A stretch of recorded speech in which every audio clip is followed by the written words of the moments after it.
Hello friends, welcome to our channel. இன்னைக்கு நம்ம சேனல்ல ஒரு ட்ரெடிஷனல் ரெசிபி பார்க்க போறோம். பருப்பு உருண்டை குழம்பு. இதுக்கு 1 கப் அளவு கடலை பருப்பு 1 மணி நேரம் தண்ணியில ஊற வச்சுக்கலாம்.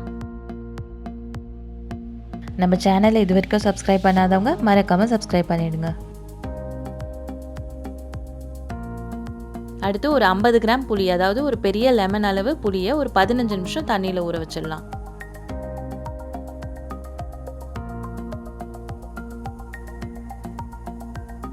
அடுத்து 2 தக்காளி, கொஞ்சம் கொத்தமல்லி, இது ரெண்டுத்தையும் மிக்சியில் போட்டு பேஸ்ட்டாக அரைச்சிக்கலாம். நம்ம புளி வேற சேர்க்க போகிறதால 2 தக்காளி சேர்த்தா போதும், இல்லைன்னா குழம்பு ரொம்ப புளிப்பாயிடும்.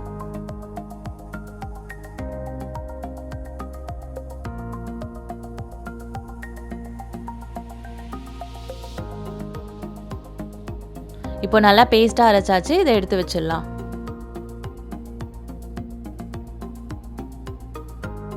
அடுத்து உருண்டைக்கு மாவு ரெடி பண்ணிடலாம். நம்ம ஊற வச்சிருக்க கடலைப்பருப்பை மிக்சியில் மாற்றிடலாம்.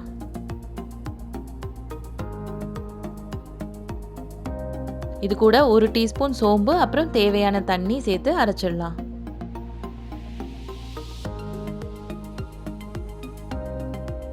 ரொம்ப நைஸாக அரைச்சிடக்கூடாது, கொஞ்சம் கொரன்னு தான் அரைக்கணும். அப்போ தான் குழம்புல உருண்டை சேர்க்கும் போது உடையாமல் இருக்கும். ஸோ அதுக்கு தகுந்த மாதிரி கொஞ்சம் கொஞ்சமாக தண்ணி சேர்த்து நம்ம அரைச்சிக்கலாம்.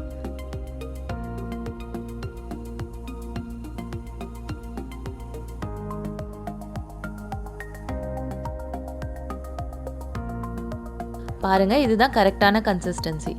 இப்போ இதை ஒரு பவுலில் மாற்றிடலாம். இப்போ இது கூட 1 கப் அளவு வெங்காயம் சேர்க்க போகிறோம். நம்ம 2 பெரிய வெங்காயம் பொடியாக நறுக்கி எடுத்துருக்கோம்.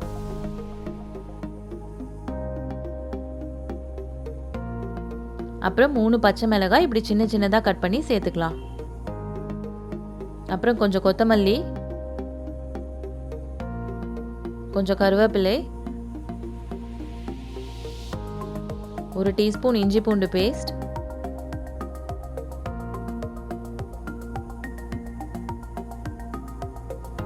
அப்புறம் தேவையான உப்பு, இது எல்லாத்தையும் சேர்த்துட்டு நல்லா மிக்ஸ் பண்ணிடலாம்.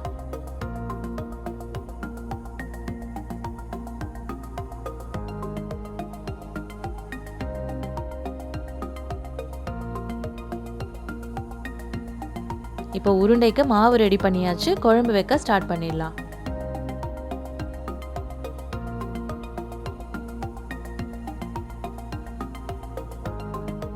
ஒரு பேன்ல 1/2 கப் அளவு எண்ணெய் சேர்த்துக்கலாம்.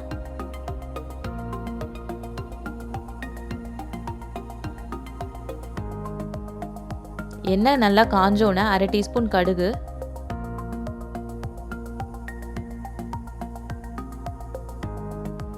1/2 டீஸ்பூன் சீரகம்,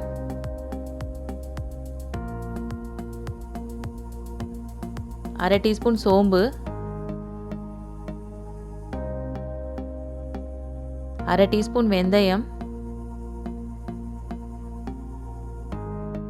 கொஞ்சம் கருவேப்பிலை, இது எல்லாத்தையும் சேர்த்துடலாம்.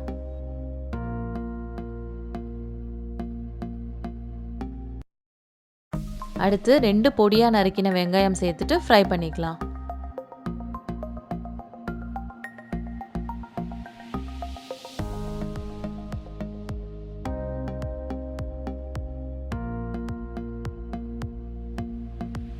வெங்காயம் கொஞ்சம் வதங்கினோன்னே இது கூட 3 பச்சை மிளகாய்,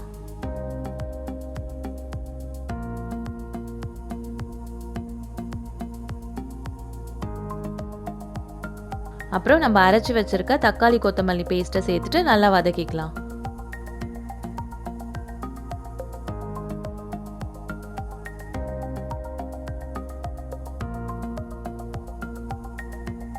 இப்போ 1 டீஸ்பூன் இஞ்சி பூண்டு பேஸ்ட் இது கூட சேர்த்துட்டு பச்சை ஸ்மெல் போகிற வரைக்கும் நல்லா வதக்கிக்கலாம்.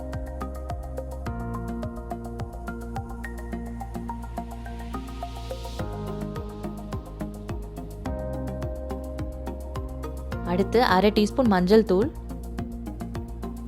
அப்புறம் காரத்துக்கு ஏற்ப மிளகாத்தூள் சேர்த்துக்கலாம். நம்ம 4 டீஸ்பூன் மிளகாத்தூள் ஆட் பண்ண போகிறோம்.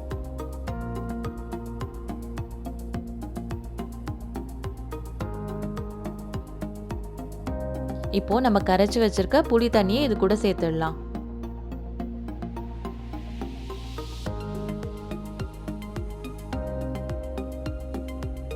அப்புறம் 3 கப் அளவு தண்ணி ஆட் பண்ணிக்கலாம். உங்களுக்கு குழம்பு கொஞ்சம் திக்காக வேணும்னா தண்ணி அளவை கம்மி பண்ணிக்கோங்க. இப்போது தேவையான உப்பு சேர்த்துடலாம். நம்ம உருண்டையில் ஆல்ரெடி உப்பு ஆட் பண்ணியிருக்கோம். ஸோ உப்போட அளவை பார்த்து சேர்த்துக்கோங்க. இப்போது கொஞ்சம் கொத்தமல்லி சேர்த்துடலாம். குழம்பு கொதிக்கும் போதே சேர்த்துட்டோம்னா ரொம்ப வாசனையாக இருக்கும்.